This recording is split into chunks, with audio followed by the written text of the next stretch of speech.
ফার্মের টিকা দেয়া শুরু, মেডিকেল শিক্ষার্থী ও নার্সদের অগ্রাধিকার। করোনায় ২.৫ মাসের সর্বোচ্চ মৃত্যু, সীমান্ত জেলায় বাড়ছে লকডাউন বিধিনিষেধের মেয়াদ। অগ্রযাত্রা থামাতে ষড়যন্ত্র করছে বিএনপি, বললেন ওবায়দুল কাদের। আওয়ামী লীগের বিরুদ্ধে অর্জন ধ্বংসের অভিযোগ ফখরুলের। নতুন গ্যাস ক্ষেত্রের সন্ধান করছে সরকার, পায়রা বরিশাল খুলনায় যাচ্ছে সংযোগ।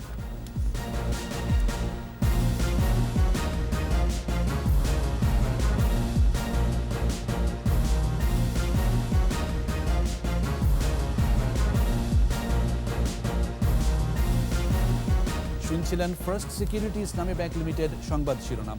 আমন্ত্রণ সন্ধ্যা ৭টার ২১ সংবাদে, সাথে আছি আমি জাবের হোসেন। দর্শক, ২১ টেলিভিশনের সংবাদ একই সাথে সরাসরি দেখতে পাবেন আমাদের ফেসবুক পেজ www.facebook.com/2124 অনলাইনে। Mega spider ceiling fan, mega বাতাসেই শান্তির পরশ। চীনের সিনোফার্মের ভ্যাকসিন দেওয়ার মধ্য দিয়ে ১.৫ মাসেরও বেশি সময় পর আবারও শুরু হলো করোনা টিকার প্রথম ডোজ প্রদান। অগ্রাধিকার পাচ্ছে মেডিকেল ও নার্সিং শিক্ষার্থীরা। রাজধানীর ৪টি হাসপাতালে চলছে টিকাদান কার্যক্রম, আর রাজধানীর বাইরে প্রতি জেলায় একটি কেন্দ্রে দেয়া হচ্ছে সিনোফার্মের টিকা। বিস্তারিত জানাচ্ছেন স্মৃতি মণ্ডল। ২ দফায় বাংলাদেশে সিনোফার্মের ১১ লাখ ডোজ টিকা উপহার পাঠায় চীন সরকার। সিনোফার্মের ভ্যাকসিনে সারা দেশে শুরু হলো করোনার টিকার প্রথম ডোজ প্রদানে দ্বিতীয় পর্যায়ের কার্যক্রম। ঢাকা মেডিকেল কলেজ হাসপাতাল, স্যার সলিমুল্লাহ মেডিকেল কলেজ হাসপাতাল, শহীদ সোহরাওয়ার্দী ও মুগদা মেডিকেল কলেজ হাসপাতালের প্রতিটিতে একটি কেন্দ্রে ২টি বুথে চলে টিকা প্রদান। টিকা নিয়েছেন মেডিকেল পড়া বিদেশি শিক্ষার্থীরাও। Now everyone is getting infected, so it's better to get vaccine, so there would be less complication even if we are tested positive. সামনে যেহেতু আমাদের পরীক্ষা এবং ফার্স্ট ডোজে আমরা জানি যে হাফ এফিকেসিটা আসে, তো আমরা মনে করি যে এই প্রিভিলেজটাতে আমরা আসলে অনেক খুশি। ২৯ থেকে পরীক্ষা শুরু হওয়ার কথা, ফাইনাল প্রব, যেটা অনেক দিনের পিছিয়ে গিয়েছে। এখন ভ্যাকসিন দিলে হয়তো আমাদের পরীক্ষাটা নিয়ে নেওয়া হবে। এই টিকার মাধ্যমে আশা করতেছি আমরা সবাই ক্লাসরুমে ফিরতে পারবো। সিনোফার্মের প্রথম ডোজ নেয়ার ২৮ দিন পর নিতে হবে দ্বিতীয় ডোজ। প্রতিদিন সকাল ৮টা থেকে বিকেল ৩টা পর্যন্ত চলবে টিকাদান। রাজধানীর বাইরে প্রতি জেলায় নির্ধারিত একটি কেন্দ্রে টিকা দেয়া হচ্ছে। নিবন্ধন করে যারা প্রথম ডোজ টিকা পাননি তাদের এই ভ্যাকসিন দেয়া হবে। এছাড়া ১০ ধরনের মানুষকে অগ্রাধিকার ভিত্তিতে টিকা দেয়া হবে। তবে প্রথম দিনে অগ্রাধিকার পাচ্ছেন মেডিকেল শিক্ষার্থীরা। পলিসিটা এরকম যে ইউনিভার্সিটি খুলে দিতে হবে, মেডিকেল কলেজ খুলে দিতে হবে, সেজন্য এদেরকে প্রায়োরিটি বেসিসে দেওয়া হচ্ছে। এছাড়া যারা প্রবাসীরা তাদেরকেও সরকার বলেছে দিয়ে দিবেন। এছাড়া যারা নিবন্ধিত হয়ে আছেন তাদেরকেও দেওয়া হবে। এর বাইরেও সাধারণ জনগণের জন্য উন্মুক্ত করা হবে, প্রাপ্যতা সাপেক্ষে এগুলি ব্যবস্থা করা হবে গ্র্যাজুয়ালি। নিবন্ধনের পর প্রথম ডোজ টিকা পায়নি ১৪ লাখের বেশি মানুষ। স্মৃতি মণ্ডল, ২১ টেলিভিশন, ঢাকা। কোভিড-১৯ প্রাণ গেল আরও ৬৭ জনের। এ সংখ্যা ২.৫ মাসের মধ্যে সর্বোচ্চ। এদিন শনাক্ত হয়েছে ৩,০৫৭ জন। দৈনিক সংক্রমণ হার ১৮%-এরও বেশি। এদিকে সপ্তাহ ব্যবধানে শনাক্ত বেড়েছে ৫৫.১৬ ও মৃত্যু ৪৬.৩০%। সবচেয়ে বেশি মৃত্যু খুলনা বিভাগে ২৭ জনের। বিস্তারিত জানাচ্ছেন স্মৃতি মণ্ডল। দেশের সীমান্তবর্তী এলাকা ও আশপাশের জেলায় বাড়ছে সংক্রমণ। বিভাগীয় ও সদর হাসপাতালগুলোতে রোগী বাড়ছে। স্বাস্থ্য অধিদপ্তরের তথ্য বলছে, করোনায় ২৪ ঘন্টায় ৬৭ জন মারা গেছে। মৃতের সংখ্যা বেড়ে হয়েছে ১৩,৪৬৬। ৫২৮টি ল্যাবে ১৬,৯৬৪টি নমুনা পরীক্ষায় একদিনে শনাক্ত ৩,০৫৭। নতুন ১,৭২৫ জন সহ সুস্থ হয়েছে ৭,৮০,১৪৬ জন। পরীক্ষার বিপরীতে দৈনিক সংক্রমণ হার বেড়ে দাঁড়িয়েছে ১৮%-এর বেশি। মৃত্যুহার ১.৫৯ ও সুস্থতার হার কমে হয়েছে ৯২%। সপ্তাহ ব্যবধানে নমুনা পরীক্ষা ২২.১৪% বেড়েছে। একই সাথে শনাক্ত বেড়েছে ৫৫.১৬%। মৃত্যু বেড়েছে ৪৬.৩০% এবং সুস্থতা বেড়েছে ১০.৪৩%। ২৪ ঘন্টায় সবচেয়ে বেশি মৃত্যু খুলনা বিভাগে ২৪ জন, ঢাকা বিভাগে ১৪, চট্টগ্রাম বিভাগে ১১ ও রাজশাহী বিভাগে ৮ জনের মৃত্যু হয়েছে। স্মৃতি মণ্ডল, একুশে টেলিভিশন, ঢাকা। লকডাউন, কঠোর বিধিনিষেধেও সীমান্ত জেলাগুলোতে কমছে না করোনা সংক্রমণ। 24 ঘন্টায় করোনায় রাজশাহী মেডিকেলে করোনা ইউনিটে 10, সাতক্ষীরায় 9, কুষ্টিয়ায় 8, যশোরে 4, খুলনায় 3, দিনাজপুরে 3, চুয়াডাঙ্গায় 2, নাটোরে 1 ও হিলিতে 1 জনের মৃত্যু হয়েছে। খুলনায় লকডাউন আরও 1 সপ্তাহ বাড়ানো হয়েছে। জয়পুরহাটের কালাই পৌরসভায় 2 সপ্তাহের বিধিনিষেধ জারি করা হয়েছে। প্রতিনিধিদের সহায়তায় মাসুমা লিসার রিপোর্ট। রাজশাহী মেডিকেল কলেজ হাসপাতালের করোনা ওয়ার্ডে 24 ঘন্টায় 10 জনের মৃত্যু হয়েছে। একদিনে শনাক্তের হার 30.06%। সংক্রমণ ঠেকাতে মহানগরীর প্রবেশদ্বারগুলোতে কড়াকড়ি বাড়িয়েছে প্রশাসন। যেসব রোগী মনে হচ্ছে যে ইন্ডিয়ান ভেরিয়েন্ট, তাদের মধ্যে একটু অ্যাগ্রেসিভনেসটা একটু বেশি, খারাপ হয়ে যাচ্ছে দ্রুত। তো অন্যরা আবার দেখা যাচ্ছে চিকিৎসা ভালো, একই চিকিৎসা কিছু গ্রুপ ভালো হয়ে যাচ্ছে, কিছু গ্রুপ খারাপ হয়ে যাচ্ছে, এবং কোনোভাবেই তাদেরকে এই মৃত্যুটা রোধ করা যাচ্ছে না। অনেকে আইসিইউ দিয়েও কোনো সুবিধা করতে পারা যাচ্ছে না। তো ধারণা করা হচ্ছে এগুলো হচ্ছে ইন্ডিয়ান ভেরিয়েন্ট। সাতক্ষীরায় শনাক্তের হার 60.86%। করোনা ও উপসর্গ নিয়ে 24 ঘন্টায় সাতক্ষীরা মেডিকেল কলেজ হাসপাতালে 9 জনের মৃত্যু হয়েছে। চলছে 2 সপ্তাহের লকডাউন, তবে হাটবাজারে জনসমাগম কমছে না। কুষ্টিয়া জেনারেল হাসপাতালে করোনায় আরও 8 জনের মৃত্যু হয়েছে। শনাক্তের হার 32%। যশোর জেনারেল হাসপাতালে করোনা ইউনিটে 4 জনের মৃত্যু হয়েছে। খুলনা করোনা ডেডিকেটেড হাসপাতালে মারা গেছে 3 জন। শনাক্তের হার 38%। দিনাজপুরে করোনা আক্রান্ত হয়ে 3 জনের মৃত্যু হয়েছে। শনাক্তের হার 47.10%। সদরে চলছে 5ম দিনের লকডাউন। চুয়াডাঙ্গায় করোনায় মারা গেছে 2 জন। শনাক্তের হার 39.38%। দামুড়হুদা উপজেলায় 14 দিনের লকডাউনের 5ম দিন চলছে। নাটোর সদর হাসপাতালে করোনায় আরও 1 জনের মৃত্যু হয়েছে। এ নিয়ে মোট মৃত্যু 42। সংক্রমণের হার 37.83%। হিলিতে করোনায় 1 জনের মৃত্যু হয়েছে, মানা হচ্ছে না বিধিনিষেধ। জয়পুরহাটের কালাই পৌর এলাকায় 2 সপ্তাহের কঠোর বিধিনিষেধ জারি করেছে প্রশাসন। রাজবাড়ীতে এ পর্যন্ত আক্রান্ত হয়েছে 4412, মৃত্যু হয়েছে 38 জনের। মোংলায় চলছে 4র্থ দফায় কঠোর বিধিনিষেধের 3য় দিন। সচেতনতা নেই সাধারণের মাঝে।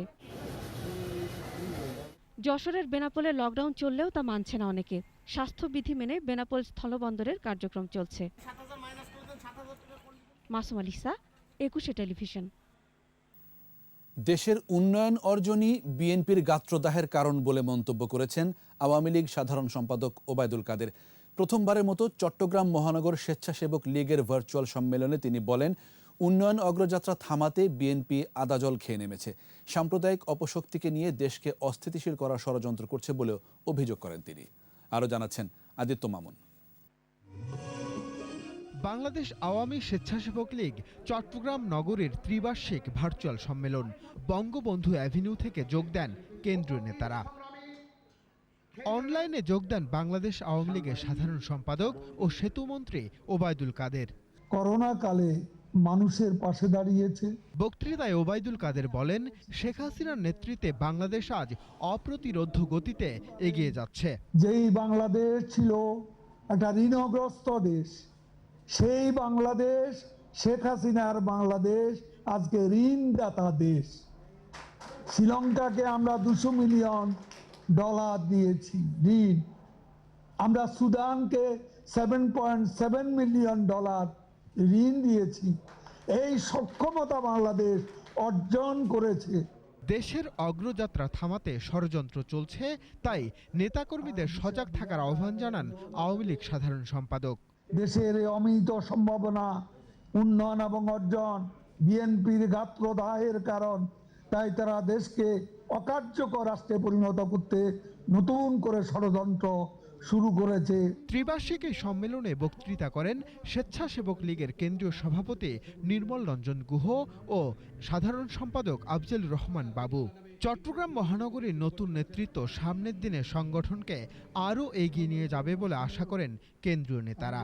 সাংগঠনিক তৎপরতার মধ্য দিয়ে আদিত্য মামুন, একুশে টেলিভিশন, ঢাকা। পরিকল্পিতভাবে দেশের সব অর্জন ধ্বংস করে দিয়েছে আওয়ামী লীগ, এমন অভিযোগ করেছেন বিএনপি মহাসচিব মির্জা ফখরুল ইসলাম আলমগীর। বিএনপির প্রতিষ্ঠাতা জিয়াউর রহমানকে নিয়ে একটি বইয়ের মোড়ক উন্মোচন অনুষ্ঠানে তিনি আরও বলেন, তরুণ প্রজন্মের ছাত্র রাজনীতির প্রতি অনীহা উদ্বেগের কারণ। বর্তমানে ছাত্ররা আগের মতো অন্যায়ের প্রতি সোচ্চার হচ্ছে না বলেও মন্তব্য করেন মির্জা ফখরুল। জাতি গঠনে শিক্ষক সমাজকে দায়িত্ব নেওয়ারও আহ্বান জানান বিএনপি মহাসচিব।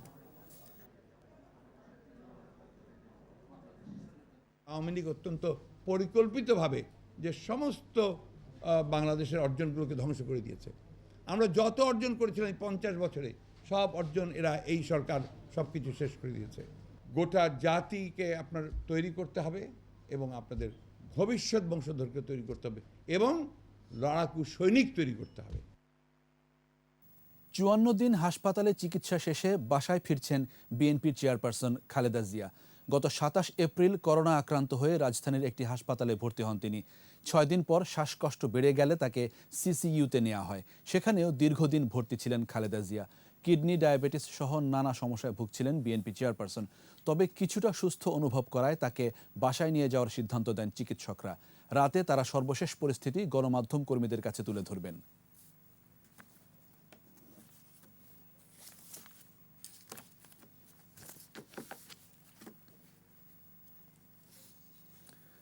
চাহিদা পূরণে নতুন গ্যাস ক্ষেত্রের সন্ধান করছে সরকার। ডিসিসিআই আয়োজিত অনলাইন আলোচনায় জ্বালানি সচিব আরও জানান, পায়রা, বরিশাল, খুলনা নতুন গ্যাস লাইন হচ্ছে। আর বিশেষজ্ঞরা জানালেন, বর্তমানে প্রাকৃতিক গ্যাস ব্যবহার হয় 74% আর 26% এলএনজি। নতুন গ্যাস ক্ষেত্রের সন্ধান না পেলে 2030 সালে প্রাকৃতিক গ্যাস ব্যবহার কমে দাঁড়াবে 16%। তৌহিদুর রহমানের রিপোর্ট। উন্নয়ন এবং উৎপাদনের অন্যতম অনুষঙ্গ বিদ্যুৎ ও গ্যাস। দিন দিন বাড়ছে তাই গ্যাসের ব্যবহার, ফলে কমে আসছে রিজার্ভ, যার কারণে গ্যাস আমদানিও করতে হচ্ছে। কিছু দুর্বলতায় আমদানি করা গ্যাসের ব্যবহারে কারখানার ক্ষতি হচ্ছে বলে জানান বিশেষজ্ঞরা। Everybody could be connected at this moment মিটারিং এ, তাহলে দেখতেন যে এই পার্সেন্টেজটা কিন্তু 10% বা নিচে হয়ে যেত। এখানেই কিন্তু এই গ্যাসটা চুরি হয়ে যাচ্ছে, এটা আমরা আনতে পারছি না। চাহিদা পূরণে নতুন জ্বালানি অন্বেষণের তাগিদ দেন ব্যবসায়ীরা। Initiative not only reducing energy consumption but also reducing specific energy consumption of the product. নতুন গ্যাস কূপ সন্ধানের তাগিদ দেন বিশেষজ্ঞরা। 2025 সালে এসে আপনার গ্যাসের ডিমান্ড দাঁড়াবে 4500 মিলিয়ন কিউবিক ফিট, তখন গ্যাসের উৎপাদন হবে মাত্র 2000 million cubic feet per day. অর্থাৎ ইন্ডিজিনিয়াস হবে 45% আর ইম্পোর্ট হবে 55%। সংকটগুলো আমরা আছি সামনে, আজকে আমরা সবাই সচেতন, সরকারের পাশে দাঁড়াতে হবে। ব্যবসায়ীরা কেবল এলপিজি ব্যবসায় ঝুঁকছেন মন্তব্য করে জ্বালানি সচিব চাহিদা পূরণে সরকারের নতুন গ্যাস ক্ষেত্র সন্ধানের কথা জানান। অনুসন্ধানে আমরা কিন্তু বসে নেই। আমরা জকিগঞ্জের সর্বশেষ কূপ খনন হচ্ছে, এটা কি হবে, হাই প্রেসার একটা ইয়ে পাওয়া যাচ্ছে এবং 4টা স্তর আছে। আমরা আশা করছি এখানে দীর্ঘদিন গ্যাস দিতে পারবো এখান থেকে। আলোচনায় এলএনজিকে প্রাকৃতিক গ্যাসের সাথে মেশানোর তাগিদ দেন বক্তারা। ব্ল্যাক পাউডারটা কিন্তু আপনার ডাউনস্ট্রিমে ইন্ডাস্ট্রিজের জন্য, স্পেশালি পাওয়ার প্ল্যান্টের জন্য প্রবলেম করছে। তৌহিদুর রহমান, 21 টেলিভিশন, ঢাকা। রাজধানীর কদমতলীর মুরাদনগরে একটি বাসা থেকে একই পরিবারের 3 জনের মৃতদেহ উদ্ধার করেছে পুলিশ। আশঙ্কাজনক অবস্থায় চিকিৎসাধীন আছেন ওই পরিবারের আরও 2 জন। পুলিশের প্রাথমিক ধারণা, পারিবারিক কলহের জেরে বাসারই অপর সদস্য বিষাক্ত কিছু পান করিয়ে হত্যা করেছে তাদের। দীপু শিকদারের রিপোর্ট। শনিবার সকালে 999 নম্বরে এক নারী ফোন দিয়ে জানায় তাদের বাসায় পড়ে আছে 3 জনের মরদেহ। এরপর পুলিশ মুরাদনগরের রজ্জবালী সর্দার রোডের 5তলা ভবনের 2য় তলায় গিয়ে গৃহকর্তা মাসুদ রানা, তার স্ত্রী মৌসুমী ইসলাম ও মেয়ে জান্নাতুলের মরদেহ দেখতে পায়। এছাড়া আশঙ্কাজনক অবস্থায় আরেক মেয়ে মেহেজাবিনের স্বামী শফিক ও ছেলে মারজানকে অচেতন অবস্থায় উদ্ধার করে ঢাকা মেডিকেল কলেজ হাসপাতালে নিয়ে যাওয়া হয়। প্রাথমিকভাবে ধারণা করা হচ্ছে বিষ প্রয়োগে হত্যা করা হয়েছে তাদের। 34 নম্বরে ফোন দিচ্ছে যে মেয়ে মারছে, মারার পর ওই মেয়ে ফোন দিয়া পুলিশ আইনা যখন বাসায় ঢুকছে তখন আমরা জানতে পারছি যে এই বাসায় মারা হয়েছে। বড় মেয়েরে বিয়ে দিছে, সেই জামাইয়ের কাছে ছোট মেয়ে কিভাবে চায়, এই জন্য আমার বড় বোন, আমার দুলাভাই অনেক চেষ্টা করছে ওরা ফিরানোর জন্য। এই ছেলেকে আপনি শাস্তি দেন, 24 ঘন্টার মধ্যে ওকে ফাঁসি দেন। এই ছেলেটা কুখ্যাত খুনি, ও যে কোনো সময় আমাদেরকে মেরে ফেলবে। পুলিশ জানায় হাত পা বাঁধা অবস্থায় মৃতদেহগুলো উদ্ধার করা হয়। পাওয়া যায় বিষ প্রয়োগের আলামত। আমাদেরকে 999 কলের মাধ্যমে জানিয়েছেন যে আমি 3 জনকে হত্যা করেছি মানে তিনি নিশ্চিত হয়েছেন এবং বাকি দুজনকে তিনি হত্যা করবেন আমরা যদি আসতে দেরি করি। এই ঘটনায় নিহত গৃহকর্তার মেয়ে মেহেজাবিনকে আটক করেছে পুলিশ। দীপু শিকদার, 21 টেলিভিশন, ঢাকা। সিলেটের গোয়াইনঘাটের বিন্নাকান্দিতে স্ত্রী ও 2 সন্তান হত্যার ঘটনায় স্বামী হিফজুর রহমানকে গ্রেফতার করেছে police. Sylhet Osmani medical college হাসপাতালে চিকিৎসাধীন হিফজুরকে গ্রেফতার দেখিয়ে পুলিশ হেফাজতে নেওয়া হয়। পরে পুলিশ সুপার ফরিদউদ্দিন জানান, আলোচিত এই 3 খুনের তদন্তে হিফজুরকে সন্দেহ করা হচ্ছে। রোববার আদালতে তুলে জিজ্ঞাসাবাদের জন্য রিমান্ড চাইবে পুলিশ। তাকে জিজ্ঞাসাবাদ করা হলে খুনের রহস্য উদ্ঘাটন হবে বলে ধারণা পুলিশের। গত বুধবার বিন্নাকান্দি গ্রাম থেকে হিফজুরের স্ত্রী আলেয়া ও 2 সন্তানের গলা কাটা মৃতদেহ উদ্ধার করা হয়।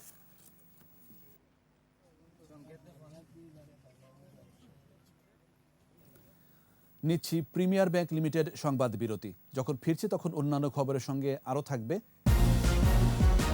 10 বছরে বেড়েছে ইলিশের উৎপাদন, নতুন জাত উদ্ভাবনের চেষ্টায় সরকার।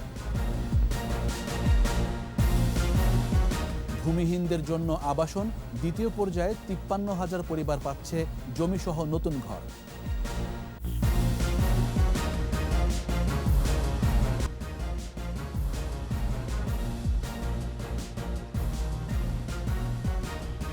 আবার আমন্ত্রণ সন্ধ্যা 7টার 21 সংবাদে। গত 10 বছরে ইলিশের উৎপাদন বেড়েছে প্রায় 79%।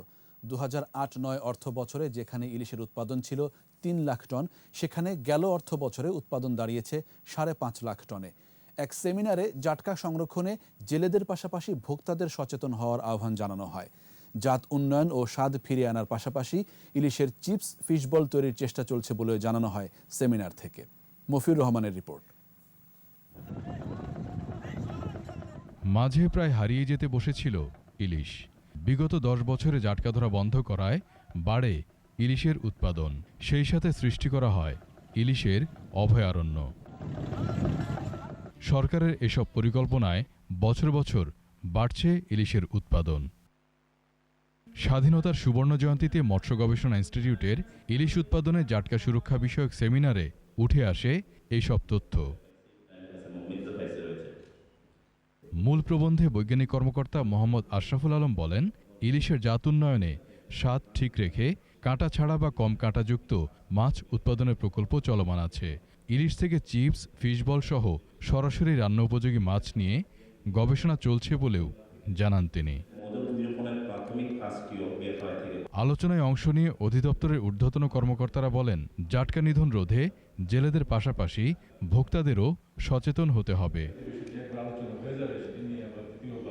মৎস্য ও প্রাণিসম্পদ মন্ত্রী বলেন, মাছ উৎপাদন বাড়াতে লিজ দেওয়ার নীতিমালা যাতে সময়োপযোগী হয় সে বিষয়ে নজর রাখা হচ্ছে। কমিটি আছে, জলাশয় বন্দোবস্ত কমিটি, সেখানে সর্বোচ্চ গুরুত্ব দেওয়া হয় কিন্তু মৎস্যজীবী সমবায় সমিতিকে। অমৎস্যজীবী হইলে তারা পাবে না। এই নিয়ে হাইকোর্টে শত শত মামলা হয়। একটা পদ্ধতি প্রক্রিয়া কিন্তু চলমান আছে। তার ভিতরে আরও কিভাবে আপডেট করা যায়, কিভাবে এটাকে আরও যুগোপযোগী করা যায়, এজন্য আমরা কথা বলবো, আমরা দেখব। ইলিশ ধরা নিষিদ্ধ সময়ে ভিজিএফের পাশাপাশি বিকল্প কর্মসংস্থানের কথাও ভাবছে মন্ত্রণালয়। জাটকা ধরা তো বেআইনি, সে সময় আমি কিছুই দেওয়ার কথা না, তারপর তো দিচ্ছি। বিকল্প কর্মসংস্থানের জন্য গরু, অন্যান্য ছোট ছোট বাচ্চা দেওয়া হলো, কোথাও ভ্যান দেওয়া হচ্ছে, বিভিন্নভাবে দেওয়া হচ্ছে। মফিউর রহমান, 21 টেলিভিশন, ঢাকা। আওয়ামী লীগের প্রয়াত প্রেসিডিয়াম সদস্য সাবেক স্বাস্থ্যমন্ত্রী মোহাম্মদ নাসিম দলের একজন নিবেদিত প্রাণনেতা ছিলেন। দুপুরে রাজধানীতে ওয়ার্কার্স পার্টির কার্যালয়ে মোহাম্মদ নাসিমের প্রথম মৃত্যু দিবস উপলক্ষে স্মরণ সভার আয়োজন করা হয়। এ সময় নাসিম পুত্র সংসদ সদস্য তানভীর শাকিল জয় বলেন, আওয়ামী লীগের প্রতিটি আন্দোলন সংগ্রামের অগ্রভাগে ছিলেন এই নেতা। 2014-15 সালে বিএনপি জামায়াতের জ্বালাও পোড়াও সহিংসতা মোকাবেলায়ও গড়ে তুলেছিলেন প্রতিরোধ। সভায় ভার্চুয়ালি যোগ দিয়ে মোহাম্মদ নাসিমের বর্ণাঢ্য রাজনৈতিক জীবন নিয়ে আলোচনা করেন ওয়ার্কার্স পার্টির সভাপতি রাশেদ খান মেনন। 2014 সালের সেই বিএনপি জামাতের জ্বালাও পোড়াও আগুন সন্ত্রাসের সময় 2015 সালে পরবর্তীতে যখনই হেফাজতের সেই ঢাকাকে সারা বাংলাদেশকে অচল করে দেওয়ার চেষ্টা করেছেন জননেত্রী শেখ হাসিনার নেতৃত্বে, এই অপশক্তিগুলোকে রুখে দেওয়া। বিদায়ী সেনাপ্রধান জেনারেল আজিজ আহমেদকে সংবর্ধনা দিয়েছে বাংলাদেশ সেনাবাহিনীর armed core, core of engineers এবং বাংলাদেশ ইনফ্যান্ট্রি রেজিমেন্ট। বগুড়া সেনানিবাসে সামরিক রীতিতে কুচকাওয়াজের মাধ্যমে তাকে বিদায় সংবর্ধনা জানানো হয়। পরে বক্তব্যের শুরুতেই সেনাপ্রধান স্বাধীন বাংলাদেশের স্থপতি বঙ্গবন্ধু শেখ মুজিবুর রহমানের প্রতি গভীর শ্রদ্ধা জানান। আর্মড কোর অফ ইঞ্জিনিয়ার্স এবং বাংলাদেশ ইনফ্যান্ট্রি রেজিমেন্ট তাদের উন্নতি ও অগ্রগতির ধারা অব্যাহত রাখবে বলে এ সময় আশাবাদ ব্যক্ত করেন বিদায়ী সেনাপ্রধান। প্রশিক্ষণ অনুশীলনের মাধ্যমে বাংলাদেশ সেনাবাহিনী জাতীয় আন্তর্জাতিক পরিমণ্ডলে যাতে আরো স্বীকৃতি পায় সেজন্য সকলকে সচেষ্ট হতে হবে। রাজশাহী বিশ্ববিদ্যালয়ের প্রশাসনিক ভবন ও ভিসির বাসভবনে তালা লাগিয়েছেন বিতর্কিত নিয়োগপ্রাপ্তরা। কর্তৃপক্ষ জানায় সকাল 10:30টার দিকে উপাচার্যের বাসভবনে ফাইন্যান্স কমিটির সভা হওয়ার কথা। ওই সভা যাতে না হতে পারে সেজন্য তালা লাগিয়ে দেন নিয়োগপ্রাপ্তরা। আর সিন্ডিকেটের সভা পণ্ড করতে প্রশাসনিক ভবনে তালা দেওয়া হয়। দায়িত্বপ্রাপ্ত উপাচার্য অধ্যাপক আনন্দ কুমার সাহা জানান, প্রক্টরের মাধ্যমে বিষয়টি মতিহার থানায় জানানো হয়েছে। এছাড়া স্থগিত করা হয়েছে ফাইন্যান্স কমিটির মিটিং।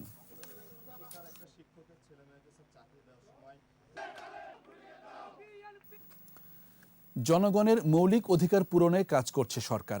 এরই ধারাবাহিকতায় দ্বিতীয় পর্যায়ে 53,340 পরিবারকে জমিসহ নতুন পাকা ঘর দেয়া হচ্ছে। এর মধ্যে ব্রাহ্মণবাড়িয়া জেলায় 1,721 পরিবারকে এসব নতুন ঘর দেয়া হবে। পর্যায়ক্রমে সকল গৃহহীনের জন্য আবাসনের ব্যবস্থা করা হবে বলে জানিয়েছেন প্রকল্প পরিচালক মাহবুব হোসেন। ব্রাহ্মণবাড়িয়া থেকে মানিক শিকদারের রিপোর্ট। মুজিব বর্ষ উপলক্ষে প্রধানমন্ত্রী শেখ হাসিনা কর্তৃক ভূমিহীন ও গৃহহীন পরিবারকে দ্বিতীয় পর্যায়ে দেওয়া হচ্ছে নতুন ঠিকানা। এই উপলক্ষে ব্রাহ্মণবাড়িয়া সদর উপজেলায় প্রেস ব্রিফিং করেন প্রকল্প পরিচালক মোহাম্মদ মাহবুব হোসেন। মাননীয় প্রধানমন্ত্রীর মুজিব বর্ষের গৃহ নির্মাণ কর্মসূচিতে সবাই। এ সময় তিনি বলেন, সরকার পর্যায়ক্রমে সকল গৃহহীন পরিবারকে আশ্রয়ন প্রকল্পের আওতায় আনবে। আমরা বেসলাইন ডাটা পেয়েছি, সেই ডাটার ভিত্তিতে ইতিমধ্যে 1,18,380 জনকে ঘর করে দেওয়ার জন্য অর্থায়ন করেছি, বেশিরভাগ হয়ে গেছে এবং আগামী অর্থ বছরে আমরা আরও 1 লাখ ঘর করব এবং তার পরবর্তীতে যদি আরও থাকে সেখান থেকে আমরা অবশ্যই করব, কারণ মাননীয় প্রধানমন্ত্রী বলেছেন যে গৃহহীন ভূমিহীন কেউ থাকবে না। কাজে যতক্ষণ এইরকম পাওয়া যাবে ততক্ষণ কাজটা চলতে থাকবে।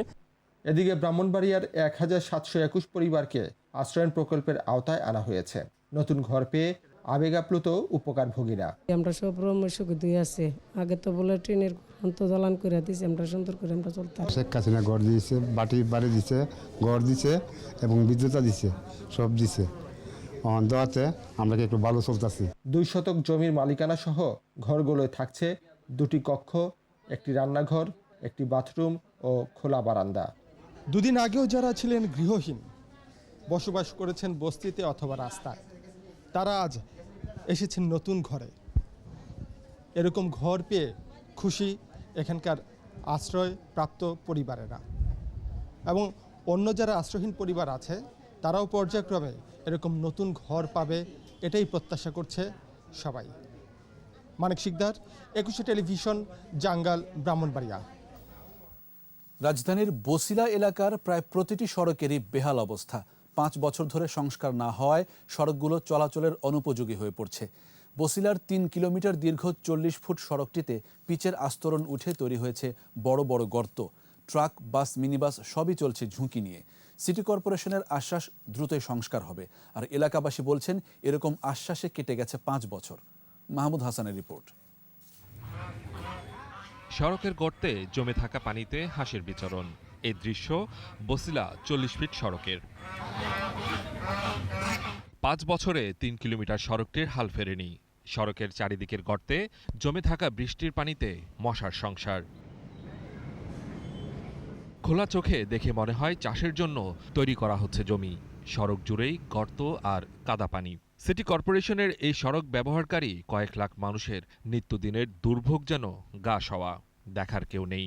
সবাই আসে ওই ভোটের সময়, তারপরে তার কোনো খবর থাকে না যে আসলে রাস্তাটা করতে হবে। পাতে ভেঙে যায়, দূরে আসলে গাড়ি জাকড়ায়। সড়কের পাশের দোকানিদের মুনাফা তো দূরে থাক, কারো কারো লোকসানও গুনতে হচ্ছে।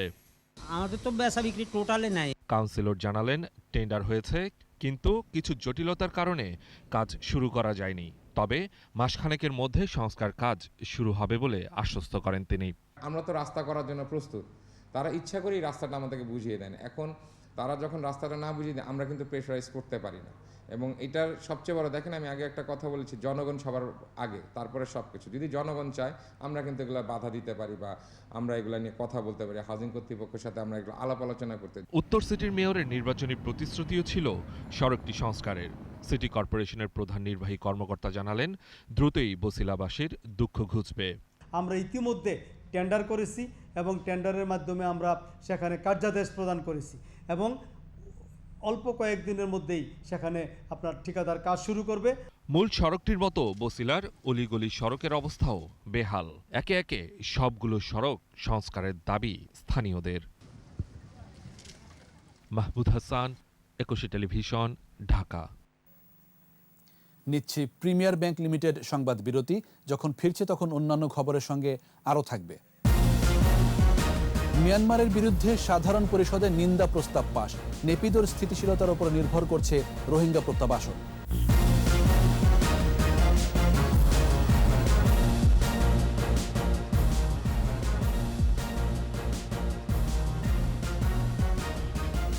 দেখছেন সন্ধ্যা 7টার 21 সংবাদ। প্রথমবারের মতো সমুদ্র পথে চারা গাছ রপ্তানি করল বাংলাদেশ। 8 প্রজাতির প্রায় 4000 গাছের একটি চালান রপ্তানি হয়েছে কাতারে।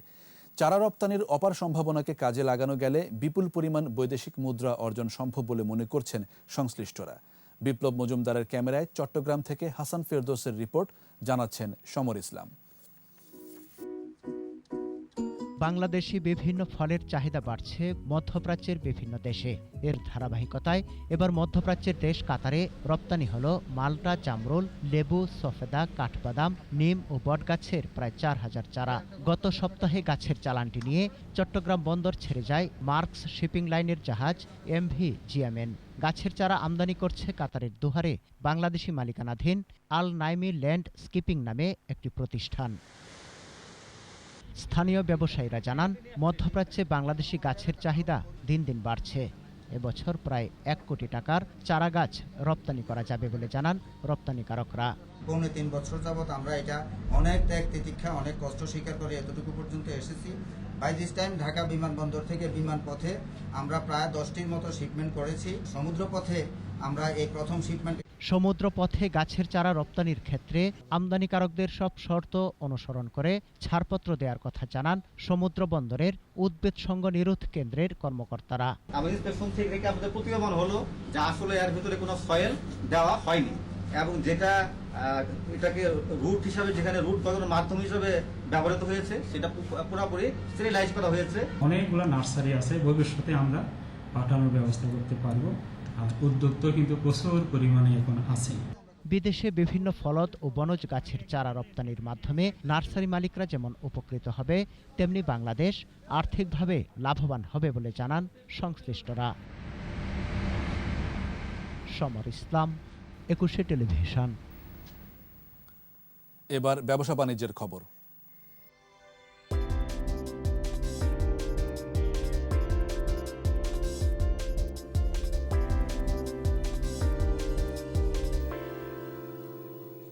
প্লাস্টিক ও প্লাস্টিকজাত পণ্য অগ্রাধিকারমূলক তালিকায় থাকায় এই শিল্প দেশের অর্থনীতিতে বড় অবদান রাখার সম্ভাবনা রয়েছে বলেছেন বাণিজ্যমন্ত্রী টিপু মুনশি।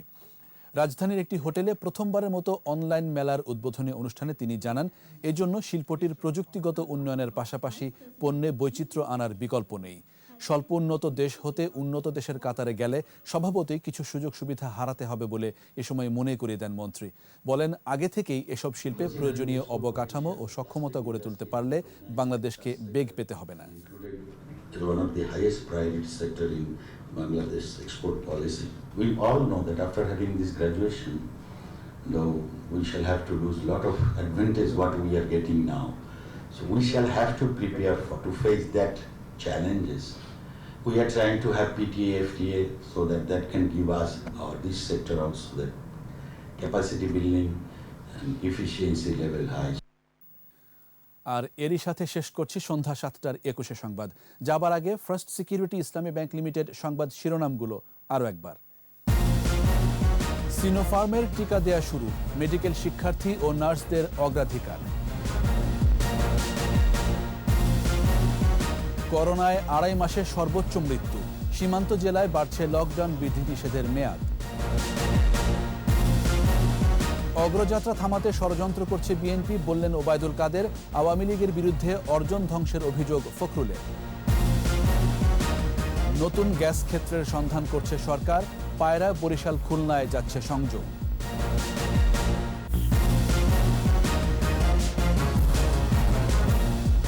একুশে টেলিভিশনের সর্বশেষ খবর জানতে ডায়াল করুন 2021 নম্বরে আর ভিজিট করুন ekushe-tv.com এই ওয়েবসাইট।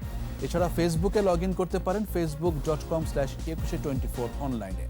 আমাদের পরের সংবাদ রাত 9টায় দেখার আমন্ত্রণ রইল। স্বাস্থ্যবিধি মেনে চলুন, সুস্থ থাকুন।